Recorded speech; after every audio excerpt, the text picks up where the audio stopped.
తెలుగుదేశం అధినేత చంద్రబాబు ఆంధ్రప్రదేశ్ ముఖ్యమంత్రిగా ప్రమాణ స్వీకారం చేశారు. ఆయనతో పాటు మరో 24 మంది మంత్రులు కూడా ప్రమాణం చేశారు. సామాజిక వర్గాలు, ప్రాంతాలు, వివిధ వర్గాల ఆకాంక్షల మధ్య సమతూకం పాటిస్తూ చంద్రబాబు నాయుడు మంత్రివర్గాన్ని సిద్ధం చేశారు. ఈసారి 17 మంది కొత్త వారికి అవకాశం కల్పించారు. ఆంధ్రప్రదేశ్ మంత్రులుగా ప్రమాణం చేసిన వారి వివరాలు ఇప్పుడు చూద్దాం. నారా చంద్రబాబు నాయుడు అనే నేను శాసనము ద్వారా నిర్మితమైన భారత రాజ్యాంగం పట్ల నిజమైన విశ్వాసం, విధేయత చూపుతానని దైవ సాక్షిగా ప్రమాణం చేస్తున్నాను. కమ్మ సామాజిక వర్గానికి చెందిన నారా చంద్రబాబు నాయుడు కుప్పం నుంచి 7 సార్లు ఎమ్మెల్యేగా గెలిచారు. ఇంతకుముందు ఉమ్మడి ఆంధ్రప్రదేశ్కు 2 సార్లు, నూతన ఆంధ్రప్రదేశ్కు 1 సారి ముఖ్యమంత్రిగా పనిచేసిన ఆయన మరోసారి రాష్ట్ర ముఖ్యమంత్రిగా ప్రమాణం చేశారు. కొనిదెల పవన్ కళ్యాణ్ అనే నేను కాపు వర్గానికి చెందిన కొనిదెల పవన్ కళ్యాణ్ పిఠాపురం నియోజకవర్గం నుంచి తొలిసారి ఎమ్మెల్యేగా గెలిచి ఆంధ్రప్రదేశ్ డిప్యూటీ సీఎంగా ప్రమాణం చేశారు. 1996లో సినీ నటుడిగా తెరంగేట్రం చేసిన పవన్ కళ్యాణ్ 2008లో రాజకీయాల్లోకి వచ్చారు. ప్రజారాజ్యం పార్టీ కాంగ్రెస్ లో విలీనం తర్వాత బయటకు వచ్చి 2014లో జనసేన పార్టీ స్థాపించారు. 2019లో గాజువాక, భీమవరం నుంచి పోటీ చేసి ఓడిపోయారు. ఈ ఎన్నికల్లో పిఠాపురం ఎమ్మెల్యేగా భారీ మెజారిటీతో విజయం సాధించారు. కింజరాపు అచ్చెన్నాయుడనే నేను టెక్కల నుంచి గెలిచిన బీసీ కొప్పుల విలమ సామాజిక వర్గానికి చెందిన కింజరాపు అచ్చెన్నాయుడు రెండోసారిగా మంత్రిగా బాధ్యతలు చేపట్టారు. ఆయన 1996 నుంచి 2009 వరకు హరిశ్చంద్రపురం నియోజకవర్గానికి ఎమ్మెల్యేగా పనిచేశారు. 2014, 2019, 2024లో తెలుగుదేశం పార్టీ తరపున టెక్కల నియోజకవర్గం నుంచి శాసనసభ్యులుగా గెలుపొందారు. కొల్లు రవీంద్ర అనే నేను మచిలీపట్నం నియోజకవర్గం నుంచి గెలిచిన కొల్లు రవీంద్ర మంత్రిగా ప్రమాణ స్వీకారం చేశారు. బీసీ మత్స్యకార విలమ సామాజిక వర్గానికి చెందిన రవీంద్ర 2014లో కూడా టీడీపీ నుంచి గెలిచి మంత్రిగా పనిచేశారు. నాదెండ్ల మనోహర్ నేను కమ్మ సామాజిక వర్గానికి చెందిన నాదెండ్ల మనోహర్ తెనాలి నుంచి పోటీ చేసి గెలిచి మంత్రిగా ప్రమాణం చేశారు. 2004, 2009లో తెనాలి నుంచి కాంగ్రెస్ పార్టీ తరఫున 2 సార్లు ఎమ్మెల్యేగా గెలిచారు. 2009లో ఆంధ్రప్రదేశ్ స్పీకర్గా పనిచేశారు. ఇప్పుడు జనసేన పార్టీ తరపున గెలిచి మంత్రివర్గంలో స్థానం సంపాదించుకున్నారు. పొంగూరు నారాయణ అనే నేను నెల్లూరు సిటీ నుంచి గెలిచిన కాపు సామాజిక వర్గానికి చెందిన పి నారాయణ మరోసారి మంత్రిగా బాధ్యతలు చేపట్టారు. టీడీపీ సర్వే విభాగానికి పనిచేసిన నారాయణ క్రమంగా క్రియాశీల రాజకీయాల్లోకి వచ్చారు. 2014లో చంద్రబాబు హయాంలో మున్సిపల్ అడ్మినిస్ట్రేషన్, పట్టణాభివృద్ధి, అర్బన్, హౌసింగ్ శాఖల మంత్రిగా పనిచేశారు. అనిత వంగలపూడి అనే నేను ఎస్సీ సామాజిక వర్గానికి చెందిన వంగలపూడి అనిత పాయకరావుపేట నుంచి ఎమ్మెల్యేగా గెలిచి మంత్రిగా ప్రమాణ స్వీకారం చేశారు. ఆమె 2014లో కూడా ఇదే నియోజకవర్గం నుంచి గెలుపొందారు. 2020 నుంచి ఆంధ్రప్రదేశ్ రాష్ట్ర తెలుగు మహిళా రాష్ట్ర అధ్యక్షురాలిగా కొనసాగుతున్నారు. సత్యకుమార్ యాదవ్ అనే నేను బీసీ యాదవ వర్గానికి చెందిన సత్యకుమార్ యాదవ్ ధర్మవరం నియోజకవర్గం నుంచి తొలిసారి ఎమ్మెల్యేగా గెలిచి మంత్రిగా ప్రమాణం చేశారు. ఆయన మాజీ భారత ఉపరాష్ట్రపతి వెంకయ్య నాయుడు వద్ద కొంతకాలం వ్యక్తిగత కార్యదర్శిగా పనిచేశారు. 2018లో సత్యకుమార్ బీజేపీ పార్టీ జాతీయ కార్యదర్శిగా నియమితులయ్యారు. బీజేపీ కేంద్ర పెద్దలతో సత్యకుమార్ కు మంచి సంబంధాలు ఉండటంతో పార్టీ పెద్దలు సత్యకుమార్ వైపు మొగ్గు చూపారు.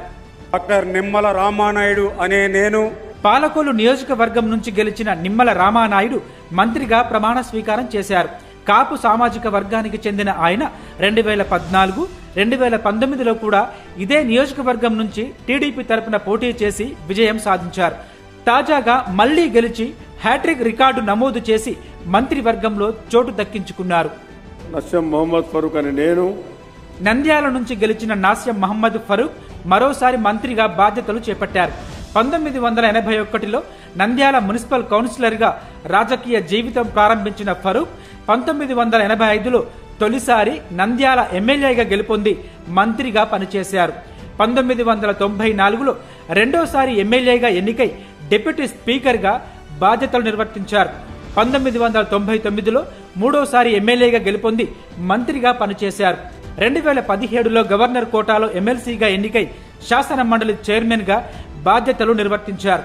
2018-19 మధ్య ఆరోగ్య శాఖ, మైనార్టీ శాఖల మంత్రిగా వ్యవహరించారు.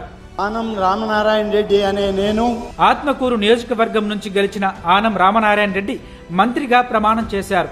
ఆయన 1983లో నెల్లూరు అసెంబ్లీ ఎన్నికల్లో టీడీపీ తరపున పోటీ చేసి గెలిచి 1984లో రాష్ట్ర క్రీడా మండలి చైర్మన్ గా నియమితులయ్యారు.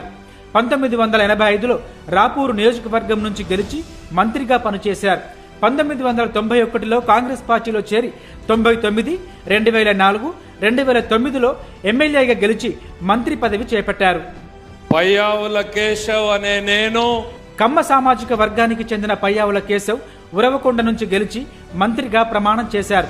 1994, 2004, 2009, 2019లో ఎమ్మెల్యేగా పనిచేశారు. 2015 నుంచి 19 వరకు స్థానిక సంస్థల కోట ఎమ్మెల్సీగా పనిచేశారు. తాజాగా వరుసగా 7వసారి తెదేపా ఎమ్మెల్యేగా ఎన్నికయ్యారు. 1994 మినహా తెదేపా అధికారంలో ఉన్న సమయంలో కేశవ్ ఎమ్మెల్యేగా గెలవలేదు. దీంతో ఆయనకు ఇప్పటి వరకు మంత్రిగా అవకాశం రాలేదు. సుమారు 30 ఏళ్ల తర్వాత కేశవ్కు మంత్రివర్గంలో చోటు దక్కింది. అనగాని సత్యప్రసాద్ అనే నేను బీసీ గౌడ వర్గానికి చెందిన అనగాని సత్యప్రసాద్ రేపల్లె నియోజకవర్గం నుంచి ఎమ్మెల్యేగా గెలిచి మంత్రిగా ప్రమాణం చేశారు. ఆయన 2009లో తొలిసారి టీడీపీ నుంచి పోటీ చేసి ఓడిపోయారు. ఆ తరువాత 2014, 2019, 2024లో వరుసగా 3 సార్లు టీడీపీ తరపున పోటీ చేసి విజయం సాధించారు. కొలుసు పార్థసారథి అనే నేను నూజివీడు నుంచి గెలిచిన బీసీ యాదవ సామాజిక వర్గానికి చెందిన కొలుసు పార్థసారథి ఈసారి మంత్రిగా బాధ్యతలు చేపట్టారు. 2004లో మొదటిసారి ఉయ్యూరు నియోజకవర్గం నుంచి గెలిచిన పార్థసారథి 2009, 2019లో పెనమలూరు నుండి శాసనసభకు ఎన్నికయ్యారు. ఈసారి టీడీపీ తరపున పోటీ చేసి విజయం సాధించారు. డాక్టర్ డోలా శ్రీ బాల వీరాంజనేయ స్వామి అనే నేను కొండెపి నియోజకవర్గం నుంచి గెలిచి మంత్రిగా ప్రమాణ స్వీకారం చేశారు. 2009లో టీడీపీ నుంచి పోటీ చేసి ఓటమి పాలయ్యారు. 2014లో తొలిసారి ఎమ్మెల్యేగా విజయం సాధించారు. 2015లో టీటీడీ పాలక మండలి సభ్యుడిగా నియమితులయ్యారు. 2019, 2024లో గెలిచి హ్యాట్రిక్ నమోదు చేశారు. గొట్టిపాటి రవికుమార్ అనే నేను అద్దంకి నియోజకవర్గం నుంచి గెలిచిన గొట్టిపాటి రవికుమార్ మంత్రిగా ప్రమాణ స్వీకారం చేశారు. కమ్మ సామాజిక వర్గానికి చెందిన ఆయన 2004లో మార్టూరు నియోజకవర్గం నుంచి కాంగ్రెస్ పార్టీ తరపున గెలిచారు. 2009లో మార్టూరు నియోజకవర్గం రద్దు కావడంతో అద్దంకి నుంచి పోటీ చేసి గెలుపొందారు. 2014లో వైసీపీ నుంచి, 2019లో టీడీపీ నుంచి గెలిచి వరుసగా 4వసారి ఎమ్మెల్యేగా విజయం సాధించారు. కందుల దుర్గేష్ అనే నేను కాపు వర్గానికి చెందిన కందుల దుర్గేష్ నిడదవోలు నియోజకవర్గం నుంచి తొలిసారి ఎమ్మెల్యేగా గెలిచి మంత్రిగా ప్రమాణం చేశారు. కాంగ్రెస్ నుంచి రాజకీయ అరంగేట్రం చేసిన దుర్గేష్ వివిధ హోదాల్లో పనిచేసి ఎమ్మెల్సీ అయ్యారు.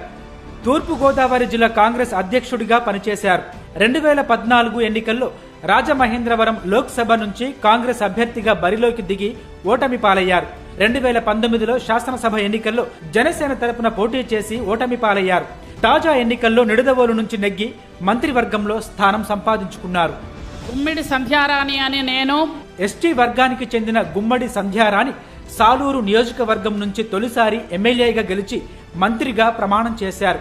కాంగ్రెస్ పార్టీ ద్వారా రాజకీయాల్లోకి వచ్చిన సంధ్యారాణి వివిధ హోదాల్లో పనిచేశారు. 1999లో కాంగ్రెస్ పార్టీ తరపున సాలూరు నియోజకవర్గం నుంచి పోటీ చేసి ఓటమి పాలయ్యారు. 2009 అసెంబ్లీ ఎన్నికల్లో, 2014 లోక్సభ ఎన్నికల్లో పోటీ చేసి ఓడిపోయారు. 2015 నుంచి 2021 వరకు టీడీపీ నుంచి ఎమ్మెల్సీగా పనిచేశారు. బీసీ జనార్దన్ రెడ్డి అనే నేను బనగానపల్లె నియోజకవర్గంలో రెడ్డి సామాజిక వర్గం నుంచి గెలిచిన బీసీ జనార్దన్ రెడ్డి మంత్రిగా ప్రమాణ స్వీకారం చేశారు. 2014లో టీడీపీ తరపున పోటీ చేసిన జనార్దన్ తొలిసారి ఎమ్మెల్యేగా అసెంబ్లీకి ఎన్నికయ్యారు. 2019లో ఓడిపోయిన ఆయన ఈసారి విజయం సాధించి మంత్రివర్గంలో చోటు దక్కించుకున్నారు. I, T.G. Bharat, do swear in the name of God Arya Vysya వర్గానికి చెందిన టీజీ భరత్ కర్నూలు నియోజకవర్గం నుంచి తొలిసారి ఎమ్మెల్యేగా గెలిచి మంత్రిగా ప్రమాణం చేశారు. సామాజిక సమీకరణల్లో భాగంగా వైశ్యుల నుంచి రాష్ట్రంలో కేటాయించిన ఒకే ఒక్క మంత్రి పదవి భరత్ కు దక్కింది. సంజీవిరెడ్డి గారి సవిత అనే నేను కురుబ వర్గానికి చెందిన ఎస్ సవిత పెనుకొండ నియోజకవర్గం నుంచి తొలిసారి ఎమ్మెల్యేగా గెలిచి మంత్రిగా ప్రమాణం చేశారు. ఎస్ రామచంద్రారెడ్డి వారసురాలిగా రాజకీయాల్లోకి వచ్చిన సవిత 2017 నుంచి 19 వరకు రాష్ట్ర కురుబ ఫైనాన్స్ కార్పొరేషన్ చైర్పర్సన్ గా పనిచేశారు. 2024లో మొదటిసారి పోటీ చేసి గెలిచారు. రాష్ట్రంలో కురుబ సామాజిక వర్గం నుంచి సవిత ఒక్కరే ఎమ్మెల్యే కావడంతో ఆమెను మంత్రి పదవి వరించింది. సుభాష్ అనే నేను రామచంద్రపురం నియోజకవర్గం నుంచి తొలిసారి ఎమ్మెల్యేగా గెలిచి మంత్రిగా ప్రమాణం చేశారు. శెట్టి బలిజ సామాజిక వర్గానికి చెందిన సుభాష్ వైసీపీ రాష్ట్ర యువజన విభాగం సంయుక్త కార్యదర్శిగా పనిచేశారు. అమలాపురం అల్లర్ల ఘటన తరువాత వైసీపీ నాయకులతో విభేదాలు రావడంతో టీడీపీలో చేరారు. ప్రస్తుతం రామచంద్రాపురం నుంచి ఎమ్మెల్యేగా నెగ్గారు. కొండపల్లి శ్రీనివాస్ అనే నేను బీసీ తూర్పు కాపు వర్గానికి చెందిన కొండపల్లి శ్రీనివాస్ గజపతి నగరం నియోజకవర్గం నుంచి తొలిసారి ఎమ్మెల్యేగా గెలిచి మంత్రిగా ప్రమాణం చేశారు. తన తాత పైడితల్లి నాయుడు 2 సార్లు బొబ్బిలి పార్లమెంటు సభ్యుడిగా, విజయనగరం జడ్పీ చైర్మన్ గా పనిచేశారు. మండిపల్లి రాంప్రసాద్ రెడ్డి అనే నేను రెడ్డి సామాజిక వర్గానికి చెందిన మండిపల్లి రాంప్రసాద్ రెడ్డి రాయచోటి నియోజకవర్గం నుంచి తొలిసారి ఎమ్మెల్యేగా గెలిచి మంత్రిగా ప్రమాణం చేశారు. ఆయన తండ్రి మండిపల్లి నాగిరెడ్డి 1985-89లో రాయచోటి నుంచి కాంగ్రెస్ పార్టీ తరపున పోటీ చేసి గెలిచారు. రాంప్రసాద్ రెడ్డి సోదరుడు నారాయణ రెడ్డి కూడా 2 సార్లు ఎమ్మెల్యేగా పనిచేశారు. నారా లోకేష్ అని నేను కమ్మ సామాజిక వర్గానికి చెందిన నారా లోకేష్ మంగళగిరి నియోజకవర్గం నుంచి తొలిసారి ఎమ్మెల్యేగా గెలిచి మంత్రిగా ప్రమాణం చేశారు. 2019లో ఇదే నియోజకవర్గం నుంచి పోటీ చేసి ఓడిపోయిన లోకేష్ ఈ ఎన్నికల్లో ఘన విజయం సాధించారు. మొత్తంగా 10 మంది తొలిసారి గెలిచిన ఎమ్మెల్యేలకు మంత్రివర్గంలో చోటు లభించింది. 24 మంది మంత్రులలో 3 మహిళలు ఉన్నారు. 8 మంది బీసీలు, 2 ఎస్సీలు, ఎస్టీ నుంచి ఒకరికి, ముస్లిం మైనార్టీల నుంచి ఒకరికి, వైశ్యుల నుంచి ఒకరికి అవకాశం దక్కింది. 4 కాపులు, 4 కమ్మ, 3 రెడ్లకు అవకాశం ఇచ్చారు. ఈసారి కొంతమంది సీనియర్లకు నిరాశ మిగిలిందని చెప్పాలి.